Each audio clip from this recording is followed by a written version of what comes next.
아까 HL이 SL보다 잘 나오는 과목이다라는 말씀을 드렸었는데요. 그 이유가 바로 여기 동그라미 친 데에 나와 있습니다. 자, 페이퍼 1 어떤 게 있는지 한번 일단 볼게요. 페이퍼 1은 에세이 형태입니다. 10점짜리 하나, 15점짜리 하나. 그래서 글 두 개를 쓰는 에세이고요. 근데 이제 뭐 HL보다는 SL이 좀 더 쉽게 나오긴 하죠. 쉽게 나오긴 하지만 어쨌든 형식은 똑같습니다. 다음에 페이퍼 2. 페이퍼 2는 이제 데이터 리스폰스라고 해서 뭐 지문이 이렇게 주어지고 이걸 가지고 질문에 답변을 하는 그런 형태고요. 그다음에 물론 짧은 에세이들이 들어가긴 하지만 페이퍼 1만큼 긴 에세이는 없습니다. 그다음에 페이퍼 3 이거는 퀀트 플러스 폴리시라고 되어 있는데요. 퀀트라고 하면 그냥 수적인 거, 그러니까 숫자 계산을 한다라는 말씀을 드리고 싶은 거고, policy라고 하는 거는 이거는 이제 그래서 맨 마지막에 또 얘네도 정책 추천을 좀 하게 됩니다. 그래서 이런 경우 이런 정책이 좋겠다라는 얘기를 하게 되는데 그래도 이것도 페이퍼 1만큼 긴 에세이, 15점짜리 에세이는 나오지 않습니다. 그래서 이걸 보시면 자, 일단 SL은요, 이 페이퍼 3가 없기 때문에 페이퍼 1이 30%나 들어가죠. 그러면 이 제일 어려운 게 아무래도 페이퍼 1인데 이게 HL보다 더 많이 들어가죠. 그리고 플러스 페이퍼 3는 HL만 보니까 이게 그래도 수월하다는데 이건 SL은 아예 없잖아요. 그렇기 때문에 이 약간의 모순적인 HL이 더 잘 나오는, 점수가 잘 나오는 이런 구조가 완성이 되는 겁니다. 자, 시험 같이 보실 겁니다.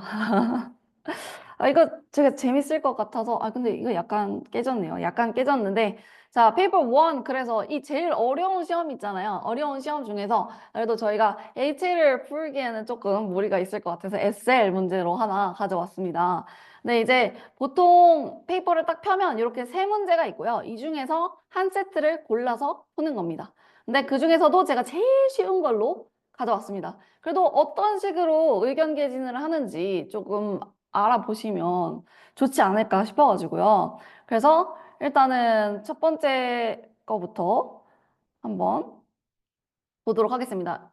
보통 A, B로 구성이 돼 있고요.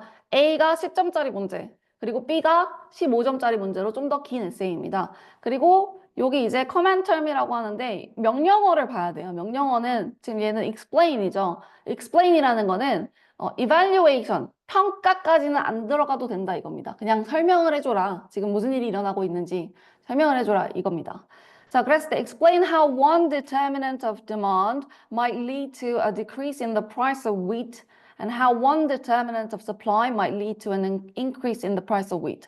그러면 지금 미래 가격에 대해서 얘기를 하고 있는데요. 미래 가격이 줄어들 만한 이유가 뭐가 있냐? 수요의 요인 중에서. 그래서 수요에 뭐가 바뀌었을 때 미래 가격이 줄어드는지 그걸 물어보고 있는 겁니다.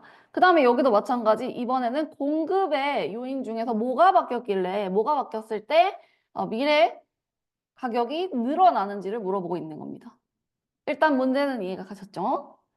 자, 그러면 처음에 우리 어떻게 시작을 하냐면요. 에세이를 definition으로 시작을 합니다. 정확한 definition을 다 외워야 됩니다. 중요한 거는. 경제는 외우는 게 요게 가장 큽니다. 실제 예시 외우는 부분도 있지만 다른 건 다 원리로 들어가거든요. 그러니까 애들이 A면 B가 되고 B면 C가 되고 이런 것들을 자동적으로 좀 기억을 하게 돼요. 근데 그냥 월드 바이 월드로 그냥 말 그대로 외워야 되는 것들이 이 definition입니다. 지금 우리가 읽었을 때 여기서 이제 중요한 말들 중에 이제 경제 용어는 demand랑 supply밖에 없었거든요. 수요랑 공급밖에 없었어요. 그러면 수요랑 공급의 definition을 적어주면 되는 겁니다. 그 다음에 자, 미래 가격 하락을 초래할 수 있는 수요의 결정 요인 중 하나를 생각을 해봐야겠죠. 근데 이 수요의 결정 요인들이 여러 가지가 있기 때문에 그걸 가지고 생각을 해보면 됩니다. 지금 제가 이 리스트를 써놨어요. falling income, 소득 감소. 당연히 있을 수 있겠죠. 만약에 이런 거는 약간 평가 요소가 뭐가 있을 수 있냐면 미리 주식인 곳에서는 딱히 안 떨어질 수도 있겠죠. 소득이 감소한다고 해서 그죠? 그렇지만 소득이 뭐 미리 주식이 아닌 우리나라 같은 곳에서는 감소했을 때 감소할 수도 있겠죠. 그 다음에 기후 변화. 뭐 예를 들어서 우리 뭐 얼마 전에 몇 년 전에 지방에 누명해가지고 키토 붐이 불었던 적이 있었잖아요. 그 다큐멘터리 하나로. 그런 식으로 점점 더 뭐 예를 들어 밀 같은 경우에는 건강에 안 좋다더라 뭐 이런 기사가 돈다든지 아니면은 트렌드가 그런 식으로 건강식 쪽으로 가면서 조금 바뀐다 했을 때 아무래도 디맨드가 줄어들 수 있겠죠. 그 다음에 미래의 가격 기대. 이거는 사실 뭐 여기서는 미래는 크게 적용되는 것 같진 않습니다만 뭐 예를 들어 이거 나중에 떨어질 것 같은데 가격이 싶으면 사람들이 좀 참았다가 사는 거죠. 뭐 새로 나온 핸드폰 이런 게 좀 있을 수 있겠죠. 시간이 지나면 가격이 떨어지니까 좀 참았다 사야지 이런 것들. 그 다음에 대체재의 가격 감소. 예를 들어서 밀 말고 다른 걸로 이제 우리가 라이스라고 생각을 합시다. 라이스 뭔가 쌀이 엄청 싸졌어요. 뭐 왠지는 몰라요. 근데 쌀이 엄청 싸졌어요. 그러면은 우리 어머님들이 요리하실 때 그러면은 쌀을 많이 사고 밀보다는 쌀을 좀 사서 다른 거 요리해 먹지 이렇게 될 수도 있는 거겠죠. 그죠? 그 다음에 increase in the price of complementary goods. 보완제 가격 증가. 그러니까 우리 밀은 보통 뭐빵 만들고 이런 데 쓰기 때문에 뭐 이스트라든지 아니면 빵 만드는 데 들어가는 모든 다른 것들 있죠. 그런 것들이 다 보완제란 말이죠. 근데 그런 애들이 다 올랐다고 치면 빵집들이 좀 문을 닫으면서 밀에 대한 수요가 좀 떨어질 수 있겠죠. 그리고 인구 감소 요거는 굉장히 잘 안 일어나는 일이긴 합니다만 뭐 예를 들어 뭐 전쟁이 있다거나 그런 경우가 아니면 유의미하게 일어나지 않는 일이긴 하지만 우리나라는 이제부터 조심을 하긴 해야 되죠. 뭐 이런 것들 중에 하나를 이제 설명을 해주면 됩니다. 제가 하나하나씩 조금씩 설명을 했잖아요. 그런 것들 설명을 해주면 되고요. 그 다음에 뭐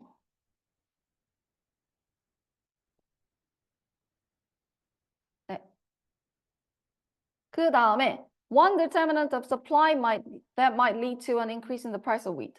그래서 미래 가격 인상 이번에는 조심해야겠죠. 가격이 올라갈 수 있는 공급 요인 중에 하나를 얘기를 해달래요. 자, 그러면 생산 비용이 증가하는 거 당연히 영향을 미칠 수 있겠죠. 생산 비용이 증가하는 건 어떤 공급에나 영향을 미칠 수 있는 그런 결정 요인 중에 하나죠. 그 다음에 경쟁 고급제 가격 상승. 뭐 이것도 만약에 어느 나라에서는 뭐 밀의 경쟁 상대가 뭐 쌀이라든지 아니면 어, 뭐 콘, 뭐 옥수수 같은 게 있다고 칠게요. 그랬을 때 걔네가 가격이 올라가면요. 그러면 농부들이 이거 보면서 뭐야 쌀이 되게 비싸게 팔리네. 그럼 나도 내 땅에다가 밀 말고 쌀을 심어야겠어. 쌀을 재배를 해야겠어. 이렇게 생각을 할 수 있는 거죠. 그렇게 되면 밀의 공급이 줄어들겠죠. 그죠? 그다음에 간접세 인상, indirect tax가 올라갔다 했을 때 이거는 생산 비용 증가에 해당되는 것이기 때문에 그래서 그런 겁니다. 생산 비용 증가에 해당이 됩니다. 자, 그다음에 보조금 감소. 당연히 이것도 마찬가지로 생산 비용이 늘어나게 되는 거죠. 보조금 받아서 농사를 짓고 있다가 이 보조금이 끊기게 되면 말 그대로 그만큼 비용이 늘어나는 거니까요. 그다음에 기술 변화 같은 경우에는 이제 보통은 공급이 줄어드는 요인보다는 늘어나는 요인이 되기는 하는데 뭐 예를 들어 경쟁 상대의 재배 기술이 좋아졌을 수도 있죠. 뭐 누가 엄청나게 뭐 획기적인 옥수수 제초제를 뭐 발명을 해가지고 그 옥수수가 뭐 하나 심으면 엄청나게 자란다더라. 이렇게 되면은 이제 미래 공급은 떨어질 수도 있는 거죠, 그죠? 그 다음에 공급 업체 수 감소 혹은 공급 충격. 아무래도 농산물은 날씨에 의해서 공급 충격이 일어나는 경우가 좀 있겠죠.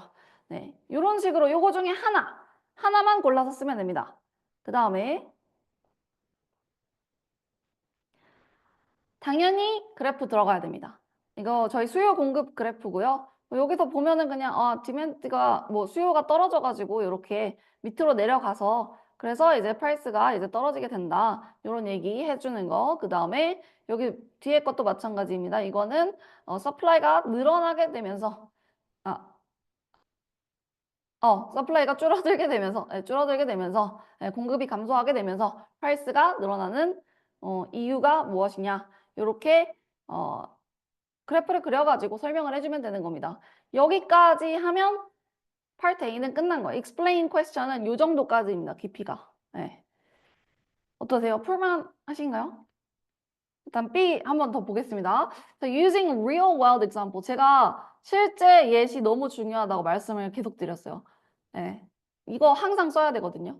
그래서 evaluate이라고 하면 이거는 평가를 하는 거기 때문에 아까 계속 이 말씀을 드렸던 이거의 장단점은 뭐고 뭐 이거 뭐 정책은 뭐 여기서는 잘 될 것 같고 이런 상황에서는 좀 안 쓰면 안 될 것 같고 이런 요소들 있죠. 내 생각이 담기는 그런 평가 요소 그런 것들을 얘기를 하는 겁니다. 근데 여기서는요 되게 센 말이 들어갔죠. Evaluate the view that price floors should never be used.